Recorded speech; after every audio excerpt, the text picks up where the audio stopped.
Kelvin menatap ibunya berkaca-kaca, sekeliling matanya merah karena bendungan air mata yang sebentar lagi akan tumpah. Apa yang ibu katakan? Ibu bohongkan. Ibu adalah ibu kandungku kan? Dia yang bukan ayahku, katakan, Bu. Ibu jawab aku, Bu. Pria itu mengguncang-guncang tubuh Liora, yang berharap sang ibu mengatakan hal ia inginkan. Tapi wanita itu hanya diam sambil menahan air matanya. Dia membenci ibu Kelvin tapi saat melihat Kelvin ia seperti melihat putra pertamanya. Setelah ia rasa muak, Liora melepaskan sentuhan putra dari selingkuhan suaminya itu. Apa kau tuli? Apa kau tidak dengar yang aku katakan tadi? Kau bukan putraku, kau anak selingkuh ayahmu. Dia ibumu terobsesi pada ayahmu dan menjebaknya. Setelah dia hamil dia memaksa ayahmu untuk menikahinya. Apa kau tahu Kelvin? Betapa menderitanya aku saat itu.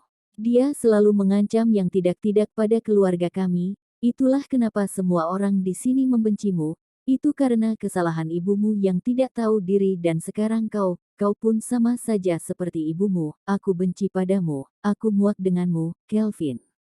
Kau anak yang paling aku benci. Kelvin terdiam mematung, mendengar apa yang ibunya bicarakan. Air mata berhasil lolos dari matanya. Ia tak pernah menyangka orang yang selama ini membuatnya kuat, membuatnya terus bertahan oleh hinaan semua orang, yang membuat dirinya merasa disayang, ternyata wanita yang batinnya terluka karena ibu kandungnya. Sekarang di mana, ibuku? Tanya Kelvin yang matanya sepenuh dengan kepedihan. Sakit rasanya mendengar ucapan wanita itu yang terang-terangan mengatakan dia membencinya. Dia mati setelah melahirkanmu. Sebaiknya kau menurut, anggap saja itu sebagai balas budi aku telah membesarkanmu selama ini. Ujar Liora yang meninggalkan Kelvin bersama yang lain. Tiba-tiba pria itu terduduk lemas dengan air mata yang mulai membasahi pipinya. Levi ikut berjongkok, khawatir dengan kondisi tuannya, sedangkan sang kakek dan ayahnya malah pergi meninggalkan pria itu dengan senyuman iblis. Tuan, Anda baik-baik saja? Tanya Levi yang khawatir. Jika ibu membenciku, kenapa dia tidak membunuhku saja, benarkan Levi? Tanya Kelvin dengan penuh keputusasaan. Pria berumur 40 tahun itu baru pertama kali melihat Levi yang seakan tak berdaya. Memang benar cinta pertama seorang laki-laki adalah ibunya. Sekarang Kelvin terus menenggak wine yang kelima, walau sudah begitu tak berdaya, dia tetap saja meminumnya sampai habis. Levi hanya bisa mengontrol di samping, dia tidak berani menyuruh Kelvin untuk berhenti, apalagi dengan semua ini, mungkin sebentar lagi dia tak sadarkan diri. Levi, ucap Kelvin di sela-sela minumnya. Ya, Tuan. Apa kau tahu bagaimana rupa ibuku yang asli? Tanya Kelvin dengan posisi yang sudah lemah. Saya tidak tahu, Tuan. Sekarang harus bagaimana aku? Ibuku saja membenciku. Harapan hidupku hilang sudah. Anda harus hidup, Tuanku. Kenapa? Aku tidak memiliki keluarga. Mereka semua membenciku. Aku hanya anak yang tak diinginkan oleh ayahnya, kau tahu. Ayah dulu selalu memukulku bahkan saat aku tak salah. Ayah selalu saja melempar kekesalannya padaku, tapi ibu selalu menolongku, mengobati lukaku, dan menasihatiku. Sekarang aku tidak akan merasakan cinta itu lagi. Aku benci hidupku, ucap Kelvin sambil membalikkan meja itu, membuat semua yang ada di sana langsung terdiam menatapnya. Levi juga cukup terkejut, bahkan saat badannya tak lagi bisa berdiri tegak. Tapi dia sanggup mengangkat meja yang cukup berat itu. Tuan, sebaiknya kita pulang. Pria itu mencoba menolong Kelvin saat hampir jatuh, tapi sang tuan menepisnya. Pulang. Aku tidak punya rumah lagi, sekarang. Levi menatap sedih tuannya, tak pernah ia melihat Kelvin seperti ini. Selama ia mengikutinya, Kelvin adalah pria yang kejam tapi dia juga terkadang baik. Sifatnya bisa berubah seperti berkepribadian ganda, tapi Levi sekarang paham. Dia hanya orang baik yang teraniaya oleh keadaan, menjadikan dia seperti ini. Tuan, aku mengerti perasaanmu, tapi semua bawahanmu, kita adalah keluarga, keluarga Anda, ucap Levi yang mencoba membuat Kelvin mengerti. Tiba-tiba pria itu tertawa. Keluarga. Kalian semua hanya ingin uangku. Ambil semua. Habiskan. Aku lebih baik mati sekarang, ucap Kelvin sambil mengambil botol kaca dan memecahnya. Semua orang berteriak karena itu. Levi berjaga-jaga.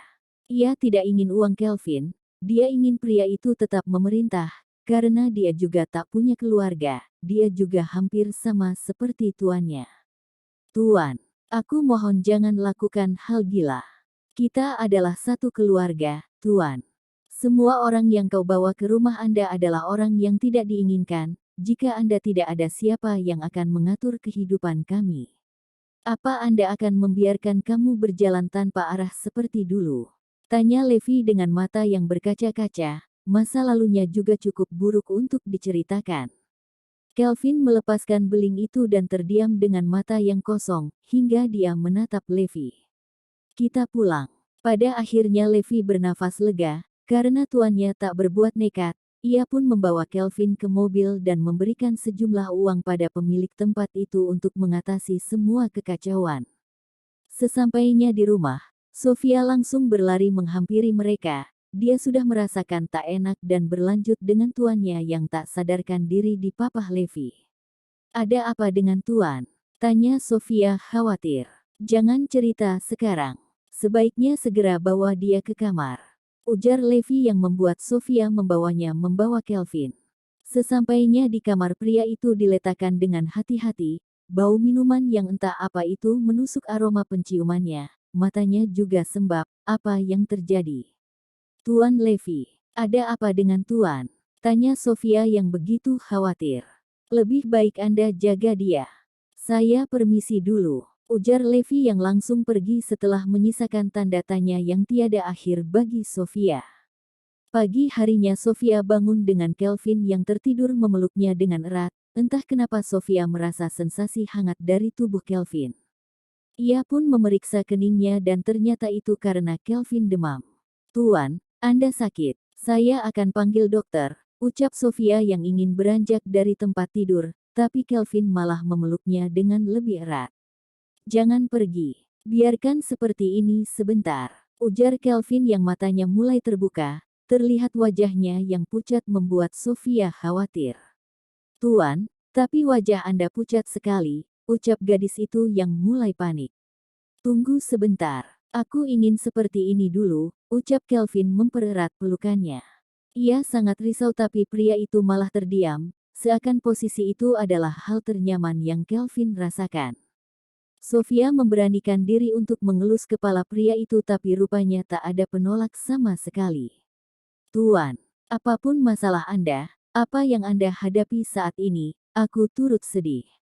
Tapi Anda tidak boleh sampai seperti ini, hidup terus berjalan semestinya, dan Anda harus kuat menjalani apa yang sudah ditakdir Tuhan, ucap Sofia sambil terus mengelus kepala Kelvin. Mungkin ini karma Tuhan padaku, ucap Kelvin. Ini hanya agar Anda belajar, apa yang dinamakan kenyataan. Sejak dulu aku tahu kenyataanku, ibuku tak pernah tersenyum padaku, walau aku sudah melakukan semua perintahnya. Aku sudah jadi anak yang patuh, tapi tetap saja dia membuangku, dan Anda tahu aku sedih, tapi apalah aku yang masih berusia 10 tahun tak mengerti apa-apa. Pada awalnya aku berharap ibuku akan menyesal dan mengambilku kembali tapi tetap saja dia tidak datang. Dan Anda tahu kehidupanku terus berjalan sampai sekarang bahkan tanpa ibuku, jadi. Tiba-tiba bibir Sofia dicium, mata gadis itu juga sudah memerah. Entah, kenapa mendengarnya membuat dia mengingat kisahnya, mungkin memang takdir.